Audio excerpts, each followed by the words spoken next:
নমস্কাৰ সকলোকে স্বাগতম জনাইছোঁ ৰাজুল একাডেমি চেনেলৰ আন এটা নতুন ভিডিঅ'লৈ আৰু আজিৰ এই ভিডিঅ'ত অসম চৰকাৰৰ তৃতীয় আৰু চতুৰ্থ বৰ্গৰ পৰীক্ষাৰ বাবে সহায় হ'ব পৰাকৈ 30টা কুৱেশ্যন আনসাৰ লৈ আহিছোঁ আৰু আপোনালোকে এই 30টা প্ৰশ্নৰ পৰা কিমানটা প্ৰশ্ন শুদ্ধ কৰিলে কমেন্ট বক্সত জনাব। আজিৰ প্ৰথম প্ৰশ্নটো হৈছে চৰাইদেউক কেতিয়া অসমৰ পূৰ্ণ পৰ্যায়ৰ জিলা হিচাপে ঘোষণা কৰা হয়?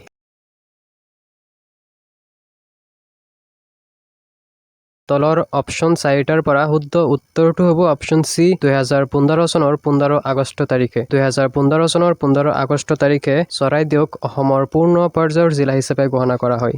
2 নম্বৰ প্ৰশ্নটো সুধিছে নিম্নলিখিত কোনটো কাপ ফুটবল খেলৰ লগত জড়িত?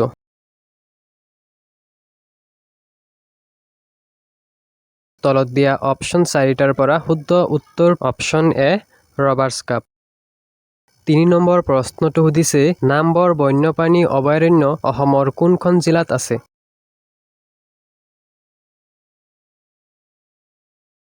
তলত দিয়া অপশ্যন 4টাৰ পৰা শুদ্ধ উত্তৰটো হ'ব option D Karbi Anglong. 4 number প্ৰশ্নটো সুধিছে ভাৰত ৰত্ন বঁটাপ্ৰাপ্ত ভাৰতৰ প্ৰথম শিক্ষামন্ত্ৰী কোন আছিল? তলত দিয়া অপশ্যন 4টাৰ পৰা শুদ্ধ উত্তৰটো হ'ব অপশ্যন চি মৌলানা আবুল কালাম আজাদ। ভাৰত ৰত্ন বঁটাপ্ৰাপ্ত ভাৰতৰ প্ৰথম শিক্ষামন্ত্ৰী আছিল মৌলানা আবুল কালাম আজাদ। পিছৰ প্ৰশ্নটো সুধিছে মনিৰাম দেৱানৰ প্ৰকৃত নাম কি আছিল?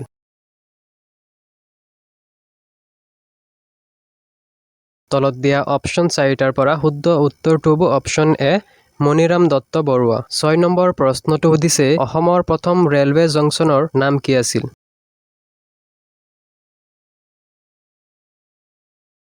তলত দিয়া অপশ্যন 4টাৰ পৰা শুদ্ধ উত্তৰটো হ'ব option C Makum junction. 7 number প্ৰশ্নটো সুধিছে 2024 চনত ভাৰতবৰ্ষই পালন কৰা স্বাধীনতা দিৱসৰ মূল বাণী কি আছিল? তলত দিয়া অপশ্যন 4টাৰ পৰা শুদ্ধ উত্তৰটো হ'ব অপশ্যন এ বিকশিত ভাৰত। পিছৰ প্ৰশ্নটো সুধিছে অসমৰ কলা সংস্কৃতিৰ নিদৰ্শন গামোচাই কেতিয়া GI টেগ লাভ কৰে?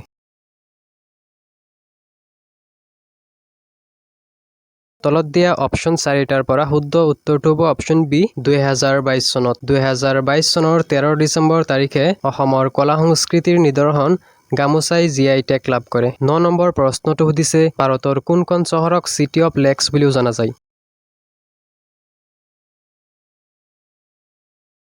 তলত দিয়া অপশ্যন 4টাৰ পৰা শুদ্ধ উত্তৰটো হ'ব অপশ্যন এ উদয়পুৰ। 10 নম্বৰ প্ৰশ্নটো সুধিছে সাহিত্য অকাডেমি বঁটা লাভ কৰা প্ৰথম অসমীয়া ব্যক্তি কোন?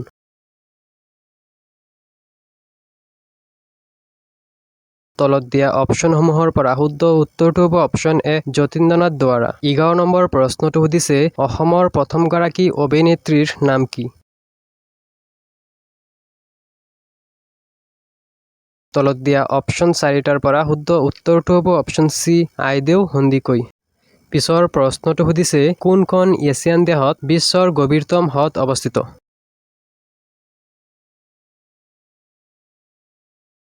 তলত দিয়া অপশ্যন 4টাৰ পৰা শুদ্ধ উত্তৰটো হ'ব অপশ্যন এ ৰাছিয়া। নেক্সট কুৱেশ্যন এছিয়া মহাদেশৰ বৃহত্তম দ্বীপটোৰ নাম কি?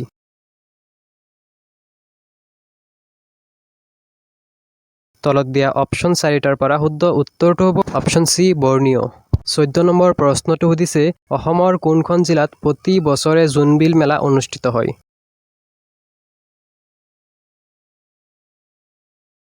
তলত দিয়া অপশ্যনসমূহৰ পৰা শুদ্ধ উত্তৰটো হ'ব অপশ্যন এ মৰিগাঁও। পিছৰ প্ৰশ্নটো সুধিছে ছিকিমে কেতিয়াৰ পৰা ভাৰতৰ এখন পূৰ্ণাংগ ৰাজ্যৰ মৰ্যাদা লাভ কৰে?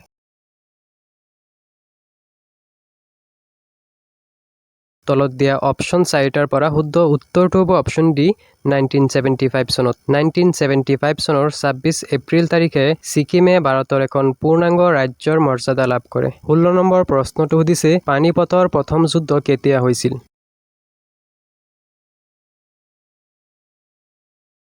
তলত দিয়া অপশ্যন 4টাৰ পৰা শুদ্ধ উত্তৰটো হ'ব অপশ্যন বি 1526 চনত। 17 নম্বৰ প্ৰশ্নটো সুধিছে পিংক চিটি বুলি কোনখন চহৰক জনা যায়?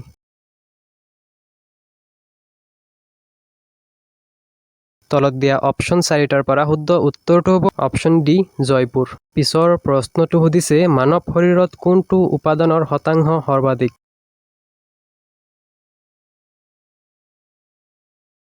তলত দিয়া অপশ্যন 4টাৰ পৰা শুদ্ধ উত্তৰটো হ'ব অপশ্যন এ অক্সিজেন। পিছৰ প্ৰশ্নটো সুধিছে তলৰ কোনখন নদীয়ে বিষ্ণুপ্ৰেখা দুবাৰ পাৰ কৰে?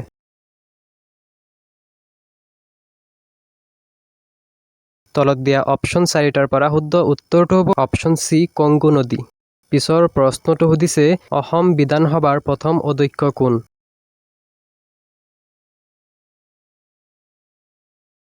তলত দিয়া অপশ্যন 4টাৰ পৰা শুদ্ধ উত্তৰটো হ'ব অপশ্যন চি বসন্ত কুমাৰ দাস। 21 নম্বৰ প্ৰশ্নটো সুধিছে তেলেংগানা কেতিয়া ভাৰতৰ ৰাজ্য হিচাপে গঠন হৈছিল?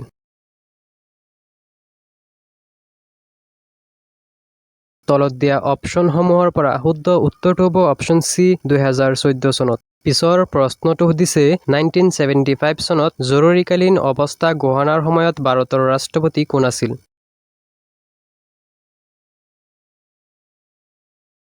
তলত দিয়া অপশ্যন 4টাৰ পৰা শুদ্ধ উত্তৰটো হ'ব অপশ্যন এ ফখৰুদ্দিন আলী আহমেদ। 1975 চনত জৰুৰীকালীন অৱস্থা ঘোষণাৰ সময়ত ভাৰতৰ ৰাষ্ট্ৰপতি আছিল ফখৰুদ্দিন আলী আহমেদ। পিছৰ প্ৰশ্নটো সুধিছে গুজৰাটৰ ৰাজধানী কি?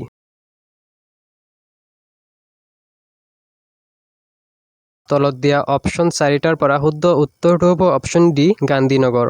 24 নম্বৰ প্ৰশ্নটো সুধিছে পশ্চিম বংগৰ ৰাজধানী কি?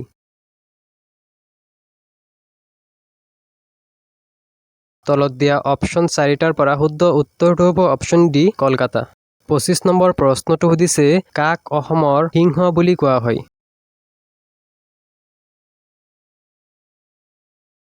তলত দিয়া অপশ্যনসমূহৰ পৰা শুদ্ধ উত্তৰটো হ'ব option A Ambikagiri Raichoudhury. 26 number প্ৰশ্নটো সুধিছে বিধানসভাৰ অধ্যক্ষক কোনে নিৰ্বাচিত কৰে?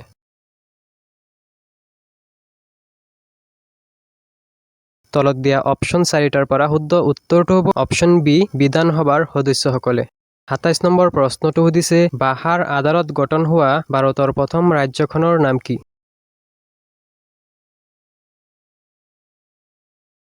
তলত দিয়া অপশ্যন 4টাৰ পৰা শুদ্ধ উত্তৰটো হ'ব অপশ্যন এ অন্ধ্ৰপ্ৰদেশ। বাহাৰ আদালত গঠন হোৱা ভাৰতৰ প্ৰথম ৰাজ্যখনৰ নাম হৈছে অন্ধ্ৰপ্ৰদেশ। পিছৰ প্ৰশ্নটো সুধিছে বৰ্তমান ভাৰতত কিমানখন কেন্দ্ৰীয় শাসিত অঞ্চল আছে?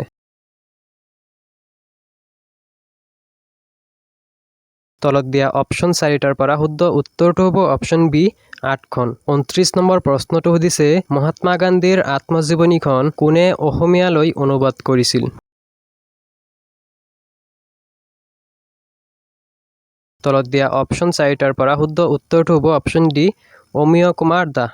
আৰু আজিৰ লাষ্ট কুৱেশ্যনটো হৈছে ভাৰতৰ স্বাধীনতাৰ সময়ত অসমত মুঠ কিমানখন জিলা আছিল?